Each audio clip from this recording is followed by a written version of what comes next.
बोलता बोलता तो म्हणे मी ब्राह्मण आहे म्हणून तुम्हाला असं बोलता का? म्हटलं मी तुला बोललोय का तू कुठल्या जातीचा आहे? ब्राह्मण आहेस का तू? ब्राह्मण आहेस का? मी असं तुला विचारलं का म्हटलं?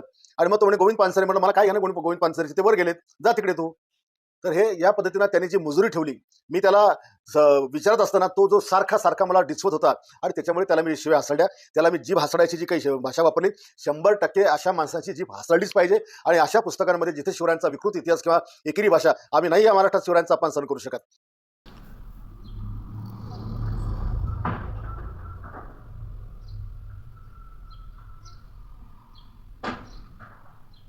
कालपासून बुलढाण्याचे आमदार संजय गायकवाड यांचा हा व्हिडिओ संपूर्ण महाराष्ट्र त्या ठिकाणी पाहतोय. वास्तविक पाहता बुलढाणा जिल्हा मातृतीर्थ मासाहेब जिजाऊंचा जिल्हा आहे. या बुलढाणा जिल्ह्याला एक सांस्कृतिक आणि आध्यात्मिक अशी एक संस्कृती आहे, एक इतिहास आहे. गेल्या अनेक वर्षापासून संजय गायकवाड यांच्या माध्यमातून आपल्या बुलढाणा जिल्ह्याची संपूर्ण राज्यभर जी त्यांच्या या बेताल वक्तव्यामुळे आणि त्यांच्या कृतीमुळे बुलढाणा जिल्ह्याची त्या ठिकाणी संपूर्ण महाराष्ट्रामध्ये नाचक्की होत आहे, किरकिरी होत आहे. गेले अनेक महिन्यापूर्वी मी अकोला येथील प्रसिद्ध मानसोपचार तज्ज्ञ श्री सुजय पाटील साहेब यांच्याकडे एका पेशंटला घेऊन गेलो होतो.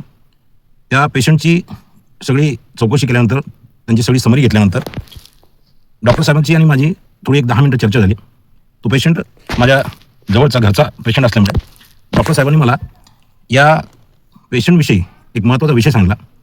त्यांच्या म्हणण्यानुसार समाजामध्ये जवळपास 18 प्रकारचे पागल, मॅट आणि बुद्धिहीन लोक जे असतात त्यांचे 18 प्रकार असतात. या 18 प्रकारमध्ये 1, 2, 3, 4, 5, 6, 7, 8, 9, 10, 18पर्यंत 1 ते 9 पर्यंत जे काही पागल लोक असतात तर ते लोक ओळखायला येत नाहीत. 9, 10, 11, 12 ते 18 यांच्यामध्ये काही लोक कपडे घालत नाहीत, काही लोक स्नान करत नाहीत, स्वच्छ राहत नाहीत आणि शेवटी 15पासून तर 18 या नंबरवरचे जे लोक असतात ते लोकांना दगड मारतात, लोकांच्या मागं लागतात, लोकांना चावतात. तर असे हे पागल लोकांचे हे 18 प्रकार असतात असं त्यांनी मला सांगितलं. आणि डॉक्टर साहेबांनी मला एक सल्ला दिली की समाजात वावरत असताना आपल्या समोर आलेला एखादा विकृत माणूस किंवा ज्याची कृती ही समाजाप्रमाणे नाही किंवा समाजातील इतर लोकांना साजेशी किंवा त्यांना समरस असणारी नाही असा मनुष्य तुमच्या समोर आला तर सुरुवातीला तो नेमका कुठल्या क्रमांकाचा आहे, म्हणजे त्याचं पागलपण जे आहे, ते बॅटपण जे आहे ना, ते कोणत्या नंबरचं आहे हे शोधलं पाहिजे. आणि अशा 1 ते 18 विशेष करून 1 ते 9 पर्यंतच्या लोकांपासून जास्त सावध राहावं लागतं. कारण या लोकांना आपण पागल म्हणू शकत नाहीत, परंतु ते पागलच असतात. या 1 ते 9 पागल लोकांपैकी एक नंबर आहे कुठला तरी, एक 7वा 8वा. या लोकांचा विषय असा आहे की या लोकांना प्रसिद्धीचा हव्यास असतो. म्हणजे प्रसिद्धीचा हव्यास असणारे आणि प्रसिद्धीसाठी काही पण करणारे हे लोक नॉर्मल नसतात, ते ॲबनॉर्मल असतात, ते पागल असतात. हे त्यांचं ते जे काही मानसोपचार तज्ज्ञांचं जे काही शास्त्र आहे ते शास्त्र सांगते. संजय गायकवाड हे जे आमदार आहेत हे बऱ्याच वर्षापासून राजकारणामध्ये त्या ठिकाणी संघर्ष करतात. त्यांनी बरेचसे उतार चढाव पाहिले. त्यांनी बऱ्याचशा राजकीय ज्या काही घडामोडी येतं त्या बुलढाण्यामध्ये प्रत्यक्ष डोळ्यांनी पाहिले.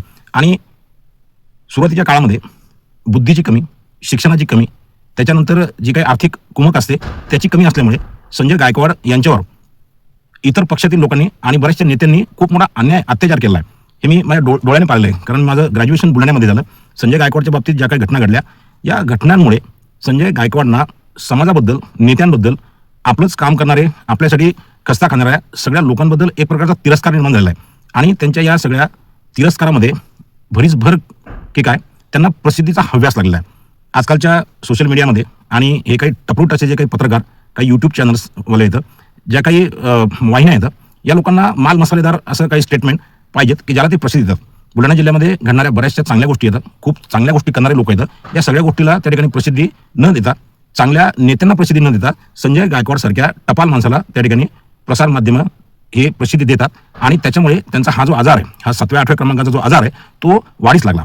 कालचं प्रकरण शिवाजी कोण होता या पुस्तकाला त्या ठिकाणी न वाचता, या पुस्तकाचा अभ्यास न करता, म्हणजे शिवसेनेच्या या नेत्यांकडनं अखिल महाराष्ट्रामधल्या एक आपले बाळासाहेब ठाकरे जर सोडले तर बाकी उद्धव ठाकरे सगट या सगळ्या शिवसेनेच्या या पिलावळीकडनं कुठल्याही प्रकारच्या साहित्याचा किंवा कुठल्याही प्रकारच्या अभ्यासाचा त्या ठिकाणी आपण सुज्ञ लोक अपेक्षा करू शकत नाही की यांनी एखादं पुस्तक वाचलं असेल किंवा त्या पुस्तकावर काही विचार केला असेल किंवा त्यांना ते पुस्तक समजलं असेल असं आपण म्हणू शकत नाही. पण असं लोकशाही आहे, लोक मतं देतात आणि हे लोक निवडून येतात, पदावर बसतात आणि या पदाचा त्या ठिकाणी गैरवापर करतात. प्रशांत अंबी नावाच्या या प्रकाशक ते लेखक नाही आहेत, ते प्रकाशक आहेत. त्यांनी ते पुस्तक प्रकाशित केलेलं आहे. ते कॉम्रेड गोविंद पानसरेंचं शिवाजी कोण होता हे पुस्तक त्यांनी प्रकाशित केलं आहे. आता ठीक आहे, छत्रपती शिवाजी महाराजांबद्दल संपूर्ण महाराष्ट्र नव्हे, संपूर्ण देशाला, संपूर्ण जगातील मराठी माणसाला त्या ठिकाणी अभिमान आहे. परंतु उदयनराजे भोसले राहून गेले जागेवर, भोसले घराणं राहून गेलं जागेवर. छत्रपती शिवाजी महाराजांवर त्या ठिकाणी अभ्यास करणारे, लिखाण करणारे सगळे साहित्यिक राहिले जागेवर. आणि संजय गायकवाड हा एकटाच असा एक मनुष्य आहे की ज्या माणसाला छत्रपती शिवाजी महाराजांचं पडलंय. याच्यामध्ये त्यांनी जो शब्द वापरला, जो व्हिडिओ आपण पाहिलाय, त्याच्यामध्ये डिवचणे हा शब्द आहे, डिचवणे हा शब्द नाही. त्यांनी काय म्हटलं की तो मला डिचवत होता. मराठी शब्दकोशामध्ये मी 2 तास झाले त्या ठिकाणी गुगलवर सर्च करतोय की डिचवणे हा शब्द मराठी शब्दकोशामध्ये आहे की नाही. ज्या माणसाला डिवचणे आणि डिचवणे या शब्दामधला फरक समजत नाही, अशा माणसानं त्या ठिकाणी छत्रपती शिवाजी महाराजांवर बोलावं हे खऱ्या अर्थानं राजमाता, राष्ट्रमाता जिजाऊंच्या जिल्ह्यासाठी त्या ठिकाणी एक शोकांतिका आहे. अशा व्यक्तीनं जर आपली बुद्धीची कुवत नाही तर आपल्या कुवती बाहेरच्या गोष्टींवर त्या ठिकाणी बोलायलाच नको आहे. तुम्ही विकासावर बोला, तुमच्या मतदारसंघातल्या समस्यावर बोला, तुम्हाला कोणी काही बोलणार नाही. परंतु अभिव्यक्ती स्वातंत्र्य आहे, लेखन स्वातंत्र्य आहे, लोकशाही आहे, संविधानामध्ये या सगळ्या गोष्टी लिहिल्या असताना सुद्धा तुम्हाला असं काय पडलं आणि तुम्हाला या सगळ्या गोष्टींवर बोलण्याचा अधिकार कोणी दिला?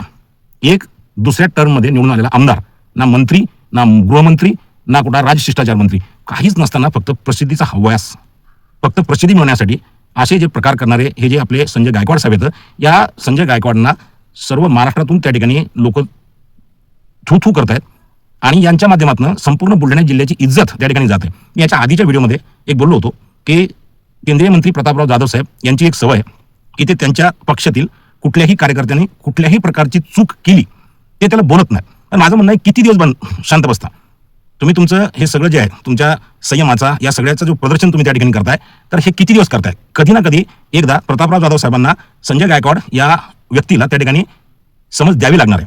आणि ही समज जर समजा प्रतापराव जाधव साहेब यांनी नाही दिली तर एकनाथराव शिंदे साहेबांनी दिली पाहिजे. एकनाथराव शिंदे साहेब हे सुसंस्कृत नेते आहेत, तेही तसेच भाईच आहेत, परंतु भाईगिरी ते अशा पद्धतीने करत नाहीत. ही कुठली भाईगिरी आहे? कोणी कोणाचं पुस्तक लिहित असेल, कोणी कोणाचे विचार व्यक्त करत असेल तर त्या गोष्टीसाठी काही यंत्रणा आहेत आणि त्या यंत्रणेला तो अधिकार आहे. तसा तो अधिकार कोणालाच नाही. तरी सुद्धा जर काही चुकलं असेल तर त्याला काही प्रक्रिया आहेत. तुम्हाला जर एखादी गोष्ट पटली नाही, तुम्ही रितसर त्याची FIR करा, त्या ठिकाणी तुम्ही तक्रार करा, तसे पुरावे द्या, तशा पद्धतीचा जो काही खटला आहे तो त्यांच्यावर लादा. कोर्टाकडनं या सगळ्या गोष्टीचा तुम्ही सोक्षमोक्ष लावून घ्या. तुम्ही आमदार आहे याचा अर्थ तुम्ही प्रत्येक माणसाला त्या ठिकाणी बोलाल किंवा प्रत्येक माणसाला त्या ठिकाणी जाब विचाराल, ही गोष्ट त्या ठिकाणी योग्य नाही. त्या प्रशांत आंबी यांच्या मातुश्री त्या एवढ्या उद्विग्न झाल्या होत्या की त्यांनी संजय गायकवाडबद्दल जे शब्द वापरले ते संजय गायकवाडसाठी नाही, ते बुलढाणा जिल्ह्यासाठी येतं.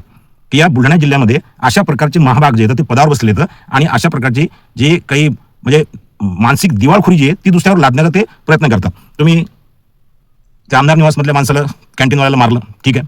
तुम्ही ॲट्रॉसिटीबद्दल बोलले, अरे वा. तुम्ही वारकऱ्यांबद्दल बोलले, तुम्ही महिलांबद्दल बोलले, तुम्ही आदिवासी मुलींवर त्या ठिकाणी विजयराज शिंदे यांनी बलात्कार केला, त्यांचा कंडोम फाटला वगैरे असे शब्द तुम्ही मीडियामध्ये बोलून चुकलेत. आता संजय गायकवाड साहेब हे तुम्ही बस करा. आणि ही जबाबदारी जी आहे संजय गायकवाडला बस करण्याची आणि बंद करण्याची बुलढाणा जिल्ह्यातील प्रत्येक नागरिकावर आहे. मी या सगळ्याच्या विरुद्ध माझ्या पद्धतीनं एकनाथराव शिंदे साहेब असो, प्रतापराव जाधव साहेब असो, मुख्यमंत्री देवेंद्र फडणवीस साहेब असो किंवा सुनेत्राताई असो यांच्याकडे मी तक्रार करणार आहे.